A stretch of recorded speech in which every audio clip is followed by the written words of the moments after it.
Hello everyone, welcome to my channel.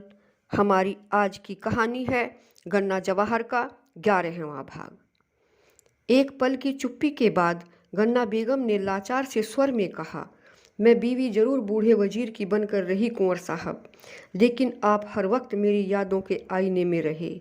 ईमानदारी से कहूँ तो मैंने कभी भी अपनी रूह की जानिब से वजीर को अपना शोहर नहीं माना। मैं तो अपना सरताज आपको ही मान चुकी थी, मानती रही हूँ। बेसब्र हूँ आज भी आपकी हो जाने के लिए। अगर आपके दिल में कहीं जरा भी जगह है मेरे लिए तो अब भी अपना सकते हैं मुझे आप।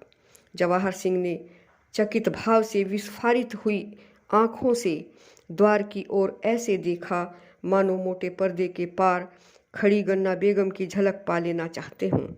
वह सोच ही रहा था कि गन्ना बेगम ने उसी क्रम में अपनी बात बढ़ाई। मैं अपने आप को पूरी शिद्दत से पेश करती हूँ आपके लिए। आप मुझे अपना बना लीजिए दिलो रूह से। अब भी मैं आपकी वही गन्ना हूँ, मुझे अपना लीजिए। मैं हिंदू बनकर आपके कदमों में अपनी ज़िंदगी गुजार लूँगी। मैं वायदा करती हूँ मुझे अपना कर आपको जरा भी पछतावा नहीं होगा। मैं ताउम्र आपकी बांदी की तरह खिदमत करूँगी। जवाहर सिंह उसके इस अंधे समर्पण से दंग था, परंतु अपने आप को संभाल कर उसने आहिस्ता से कहा, यह तुम क्या कह रही हो गन्ना बेगम? संयत करो खुद को। अपनी अंदर की सच्चाई कह रही हूँ कुंवर साहब, गन्ना बेगम ने कहा। अब तो दर दर की ठोकरें हैं नसीब में, न जाने कहाँ गुजर हो उम्र का। तमाम ऐशो आराम थे मगर मेरी रूहो जीस्त तब भी प्यासी रही। जो सुकून थे अब तो वो भी जाते रहे। सिर्फ आपका ही आसरा है अब तो। हर हाल में आपकी हूँ, सिर्फ आपकी। लेकिन यह कैसे संभव हो सकता है? नहीं, अब यह संभव नहीं हो सकता। राजकुमार के लिए नाम को नामुमकिन ही क्या है। तवारीख गवाह है। सलीम ने मेहरुन्निसा को चाहा तो छीनकर अपना लिया। 100 मुश्किलात के बाद शहजादे दारा ने राना दिल को अपना बना लिया था। हजारों कहानियां हैं कि शहजादा जिसे चाहता है अपना बना लेता है।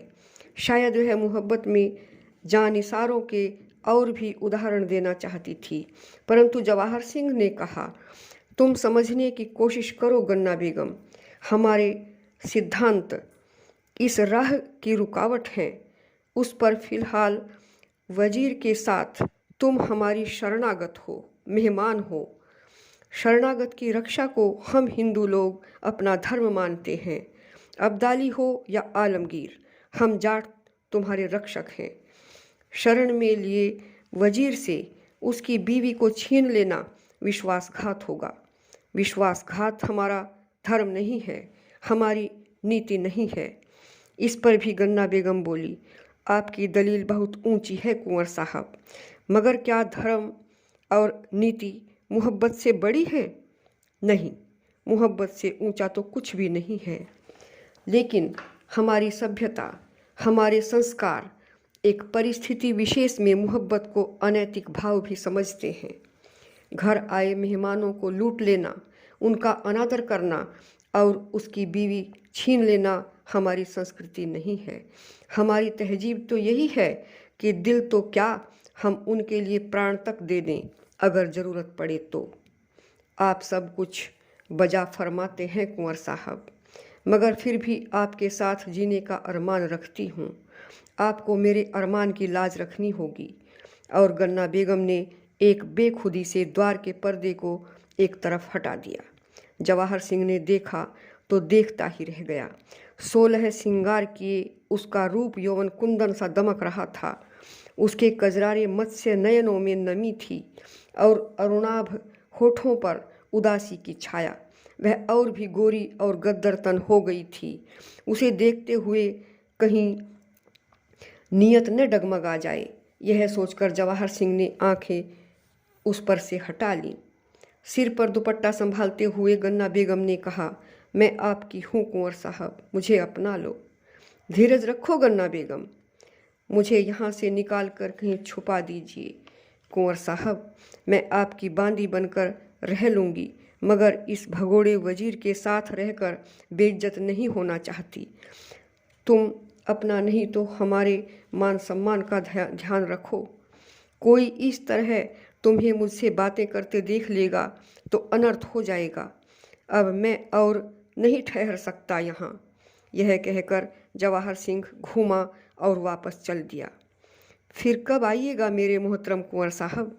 गन्ना बेगम ने पूछा, परंतु कोई उत्तर दिए बगैर जवाहर सिंह चला गया। साथियों, इस कहानी का अगला भाग आप अगले वीडियो में सुनेंगे।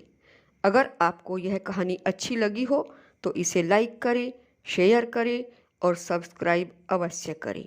धन्यवाद।